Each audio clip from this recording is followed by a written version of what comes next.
Hi everybody, my name is Matthew Webb. Today I'm here with Hemish Douglas, Chairman and Chief Investment Officer of Magellan. We're going to go through how we manage the global equity portfolio. Hamish, thanks for your time today. A pleasure, Matt. Hamish, I wanted to start on what are your objectives for the strategy? Let's start simple first. What are your objectives for this strategy? Well, let's start simple. They are very simple objectives. We've got two clear and measurable objectives for the global equity strategy. The first objective is a capital preservation objective. We're wanting to minimise the risk of a permanent capital loss. And what we're seeking to do and what we measure is when the market draws down materially, and it's inevitable the market will have material down periods, we want to expose our clients to materially less of the drawdown in the cycle. And the reason that's important is, let's assume the markets are down 20% in a quarter. If we're down 10% and the markets are down 20%, we will then have the opportunity, if we're smart, to maybe sell things that are down 5 and 10 and invest in things that are maybe down 20 or 30. And that is very, very valuable for long-term returns. So we do a lot of things in the strategy trying to preserve capital in down market environments. The second objective we've set in the strategy is a return objective, and we have not set a return about beating an index like the MSCI or the S&P 500. Our portfolios look nothing like these broad indices. The MSCI is 1,600 stocks in 23 developed markets.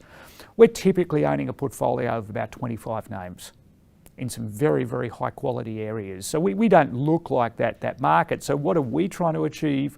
We've set ourselves an objective of delivering people a satisfactory return on their capital through the cycle, and we've framed that as 9% per annum over the long term net of all our fees for investors. There is no guarantee we're going to achieve that.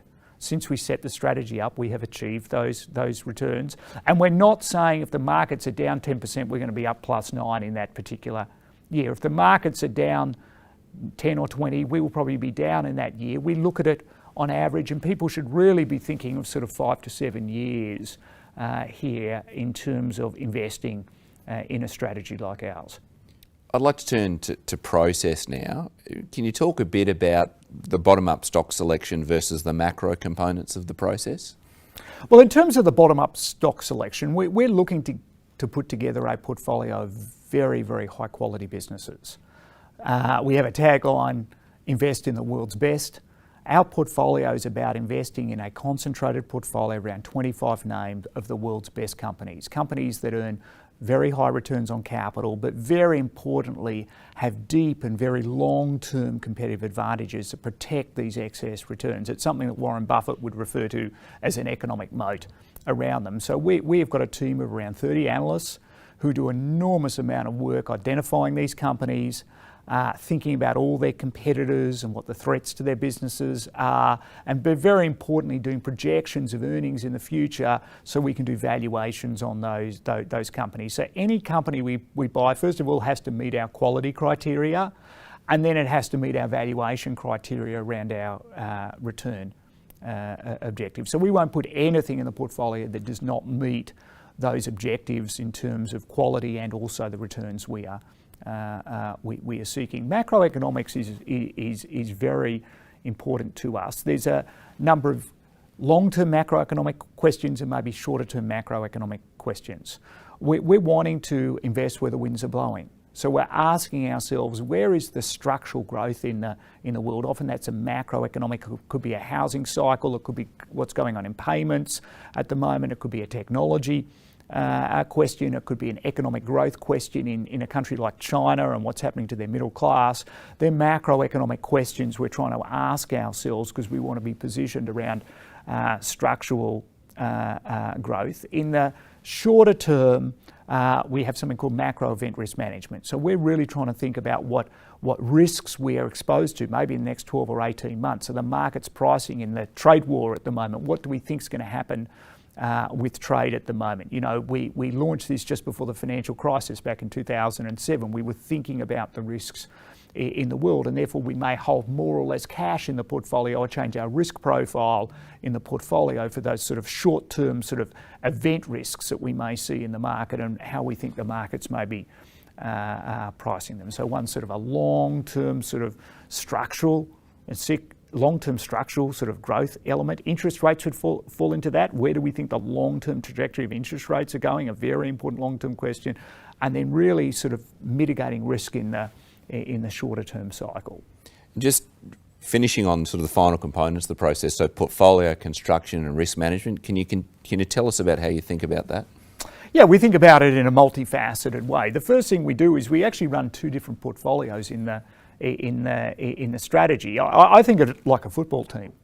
I think I've got 25 players to put on the team. I'm the coach, and I have a defensive team and an offensive team. The defensive team is to protect you when things go wrong, when there's an economic downturn. That's like consumer staples and infrastructure assets in our portfolio. It may be consumption of coffee if you're a Starbucks. It could be a Nestle's business. It could be Crown Castle that owns communication towers in the United States. They tend to be very, very resilient when something goes wrong in the world, and typically that and cash make up about half our portfolio. And then we have a portfolio where we're probably seeking more growth in the portfolio. It could be cyclical, or it could be very structural growth, like we've had in payments over time or technology. And there are other elements that we're looking at where structural growth may exist in the portfolio. But very importantly, when we put all this together, these two different teams, we then set a portfolio risk cap that we want our portfolios to inherently have less risk than the markets. And we've got a ratio that is proprietary to Magellan called the combined risk ratio, and we cap that out at 0.8. The market's typically sitting at about 1, and we're capping our portfolio, how we construct it, at about around 0.8. And then of course we put other risk controls over the portfolio. We're running a concentrated portfolio, but we do not want it to be too concentrated in any particular areas. So we think about the aggregation risk and the single stock name risk we would have in the portfolio. So there's a lot of controls that go around what particular risks we're taking and how much risk, and we will cap our risk out in the portfolio. Thank you very much for that overview, Hamish. A pleasure, Matt. And thank you very much for joining us today. Should you have any further questions on any elements of our investment process, please feel free. InvexusGroup, experts in global investing.